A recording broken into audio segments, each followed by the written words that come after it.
ఇవాళ మా wedding anniversary. So ఈరోజు ఇంట్లోనే కేక్ చేసా. ఆ చాక్లెట్ ట్రఫల్ కేక్. ఇది నా బర్త్డే అప్పుడు చేసినప్పుడు మొత్తం డిజైన్ పోయింది. టేస్ట్ అయితే బాగుండే. ఇప్పుడు డిజైన్ ఎలా వచ్చిందో లాస్ట్ వరకు చూడండి. ముందు ఇలా స్పాంజ్ పెట్టేసి దానిపైన షుగర్ సిరప్ అప్లై చేసి ఇలా డ్రాప్స్ లాగా పెట్టుకున్నా. కానీ చాక్లెట్ మొత్తం ఈవెన్గా పడట్లే అనిపించి ఇంకా స్ప్రెడ్ చేసా ఇట్లా స్పాచులా తోటి. సెకండ్ లేయర్ కూడా సేమ్ అలా స్పాంజ్ పెట్టి sugar syrup, chocolate ganache, last layer కూడా సేమ్ ఇలానే చాక్లెట్ గనాష్ అప్లై చేసి దీన్ని సైడ్కి ఇంకా టాప్లో మంచిగా క్రమ్ కోట్ చేసుకున్నా. ఒక హాఫ్ అన్ అవర్ ఇట్లా ఫ్రిడ్జ్లో పెట్టేసిన సెట్ అవ్వడానికి. ఇలా సెట్ అయిన తర్వాత దీనిపైన ఇంకోసారి చాక్లెట్ కోటింగ్ అయితే ఇస్తున్నా.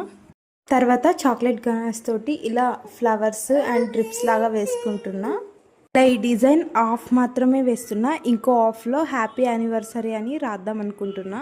నా దగ్గర వైట్ చాక్లెట్ లేదు, అందుకని మిల్క్ పౌడర్లో కొంచెం బటర్ అండ్ మిల్క్ వేసి ఇలా వైట్ చాక్లెట్ గనాష్ లాగా ప్రిపేర్ చేసుకున్నా. దీంతోనే హ్యాపీ యానివర్సరీ అని రాస్తున్నా.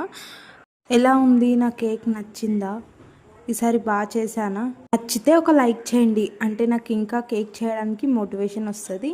అండ్ మన ఛానల్ని సబ్స్క్రైబ్ చేయండి. బాయ్.